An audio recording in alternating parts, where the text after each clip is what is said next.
Thank you to my patrons, Canyon and Jordan Villagra, for making these videos possible. What's going on YouTube? It's CALSOSCOPED back with another video. Today, I'll be going over Stephen Curry's Shooter's Rushmore. This artwork was made in Adobe Photoshop about 2 days ago, but now we're doing the process and just my overview of the whole process. So what came to mind when I wanted to do this piece was I just hadn't done a manipulation style artwork in a while, and Stephen Curry had been going off pretty recently. You know, he's always just up and down with injuries at this point in his career, but when it's time to really play, he makes sure that he's straight and ready to go. So my idea with this was he's obviously the greatest shooter to ever play basketball and has graced the game. And you know, a lot of times I see pieces with the greatest 4 players of basketball and in the competition with the GOATs, but I haven't really ever seen a design with the Shooter's Rushmore where they put the best shooters on Mount Rushmore. So that was my idea going into this, and just my vision just carried over onto the canvas, and I kind of just let a lot of things flow with this piece. I just knew that I wanted to have Curry looking up at the mountains. Once I seen that photo of him like looking towards the crowd, I was like, what can I put in the sky, what can I put in the air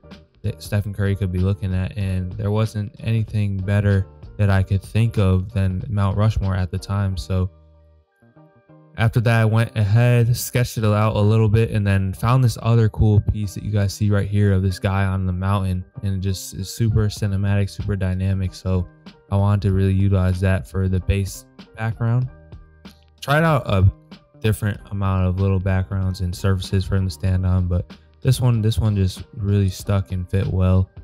As far as the Mount Rushmore heads, I just used a photo of the actual Mount Rushmores in high quality and then built around that. So whenever I'm doing pieces, I always try to make sure that I do have some reference, right? Like, reference is not a bad thing, and don't think that having reference is cheating or anything like that. Whatever you've been told is lies. But the other thing about the Mount Rushmore is it is so far off in the distance that I was like, okay, I know theoretically that these mountains aren't this big, or these heads wouldn't be this big in space, but just for the case of the piece, I was like, you know what, I'm gonna make these heads huge because it's artwork at the end of the day. I try to implement realism with my work in a lot of ways, but sometimes I can just get away with, you know, something like this where the heads are actually bigger than like a mountain or something like that, but it still can look dope by the end of the process. So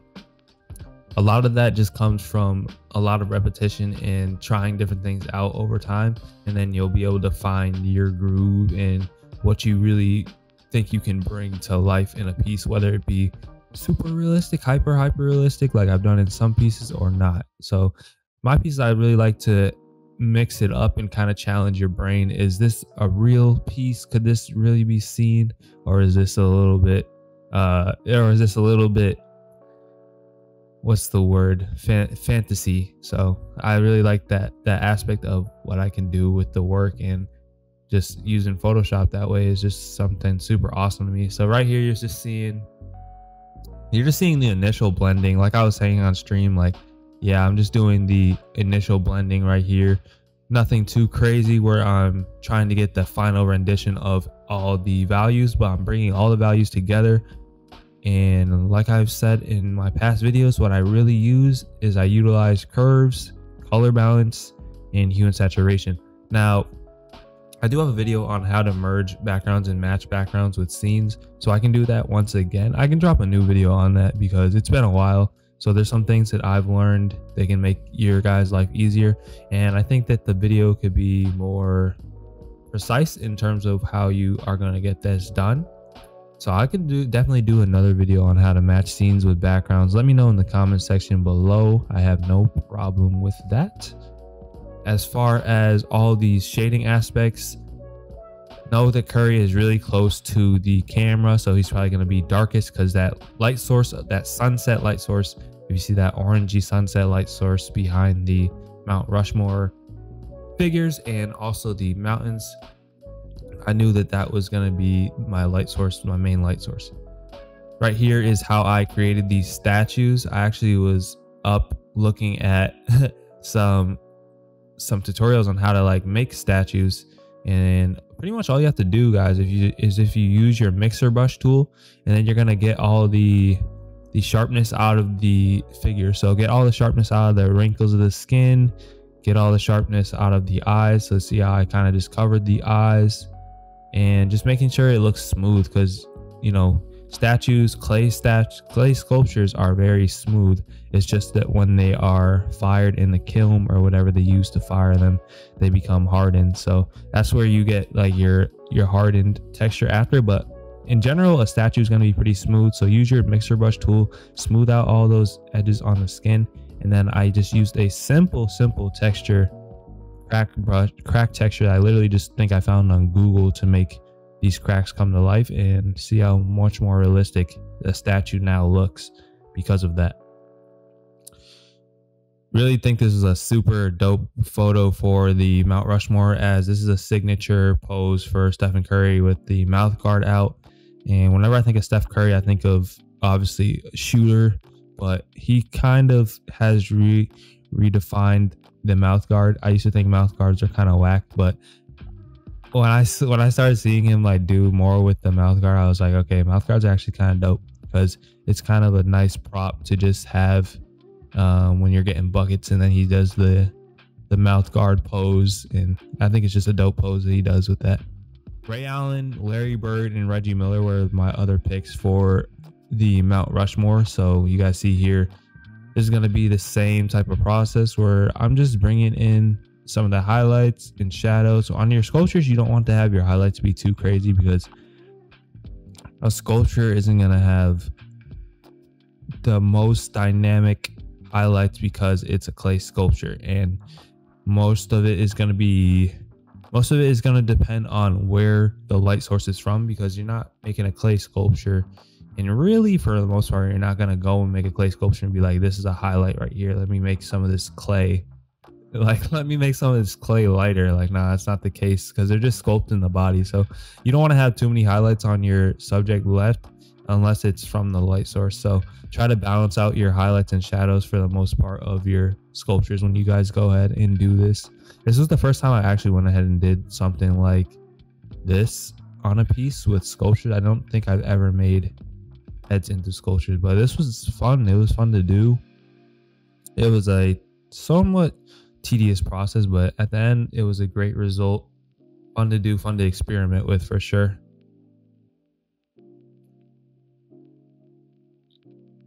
So if you guys are enjoying this piece, make sure you like the video. If you want to get full access to this project file, it's available on Patreon, and will be available on Patreon for all of my supporters, as well as the live stream playback where I'm talking more about the process in real time. So look in the description below, you guys can check all that stuff out at CALSOSCOPED Patreon. It is very much appreciated. So with this Reggie Miller piece, I wanted to put him, so all my posing was very strategic, in the case that I wanted to make sure that you could see everybody's face, but I wanted Steph Curry to be the most prominent for sure. So I didn't want to use any expressions that were too bold or too dynamic compared to Stephen Curry. I wanted to keep them pretty similar, pretty basic in terms of what poses and how much they stuck out. Besides the Ray Allen, the other ones have very general expressions. The Ray Allen one just fit on the end like that. I don't know, it just really fit on the end like that. So I did make his expression a little bit more emotional or dynamic with what he was doing, but it worked out. And I think that you can see that I stressed the Steph Curry by the end, because I actually punched into the piece as well. These tsunami waves, I was looking for a long time online for tsunami waves, and I ended up not finding the correct PNG that I want, or the ideal PNG that I want. But look at that wave back there. I just masked it out, used the quick selection tool, and then used a little bit of filter other minimum to get some of those white spots off. And after that, just went in and started blending these waves together.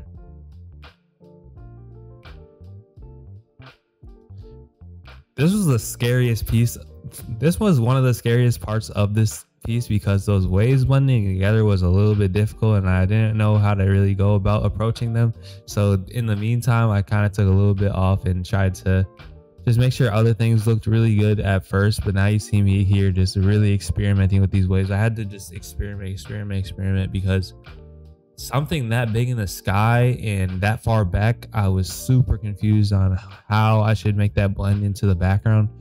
So there's so many renditions that you guys are seeing right here. See how I'm just adjusting so much with these waves.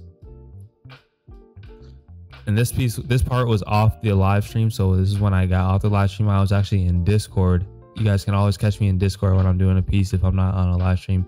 A bigger piece, I always like to go in Discord and just have a little bit of an audience watch. It just is a cool experience, I think, for me, and then for people to see something off stream that's like, oh, okay, he's actually working on what he was working on stream. That's pretty cool. So see how I'm just blending that wave back there. It's starting to look more in unison with the scene, and over time it gets there. I didn't want to stress it too much, so I was just moving around the canvas. That's something that you guys should do if you ever get stuck on a piece. If you ever get too stuck on a piece or a part in the piece, just move to other things that you could make better as part of the artwork, and then after that it won't be as daunting to go back and do the rest of that piece because you're still moving. So no matter what, just keep moving. Just like in life, like if you have a tough day or anything like that, you just gotta find a way to keep moving. So keep moving through your pieces, keep moving through anything that you have going on, and just do some other things that can help you in the meantime. And then by that time you'll have the availability and you'll have the drive to want to make other things look better, look more polished, as long as you keep on that process. So with that being said, the rest of this is a lot of blending. I did implement some roses that I didn't actually end up using. Maybe I should have used the roses. I don't know. Hindsight is 2020 because the roses look pretty cool at the end.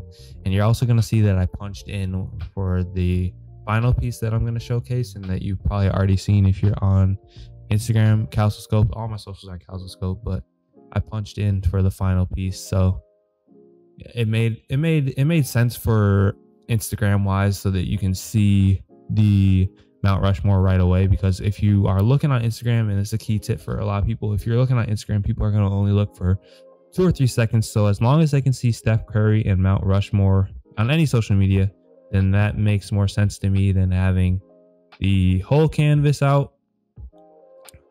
Just in terms of social media, I guess, and marketing yourself in that way, not to get lost in social media and doing things for only socials, but just elevating myself and positioning myself the right way to gain the attraction to my page that I think this piece deserves, because I worked really hard on it. So if you work really hard on a piece, be strategic about how you post and how you deliver your content to an audience. It's just that simple.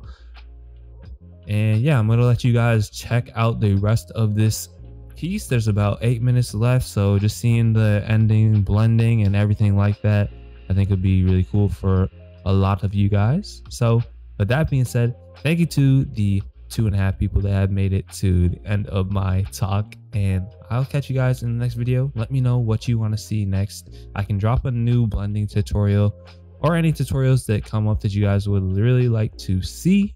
Even the statue blending, I can do that as well. Just let me know in the comment section below, and that will be very helpful to me and to everybody actually. So yeah, it's been CALSOSCOPED, the artist of athletes. Subscribe, hit that like button, share this video, and make sure to support me on Patreon if you enjoy the work that I do and you want to get full project files, live stream playbacks, texture and asset packs monthly, and more.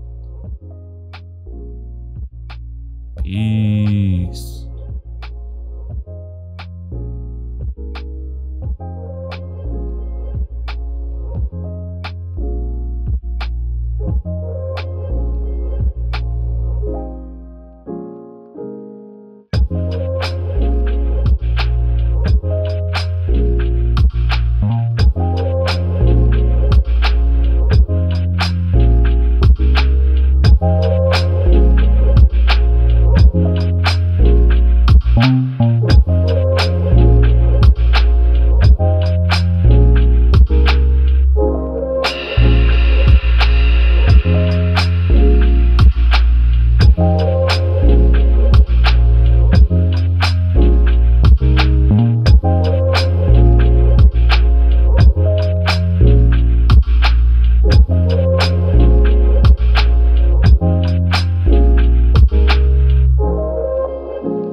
you.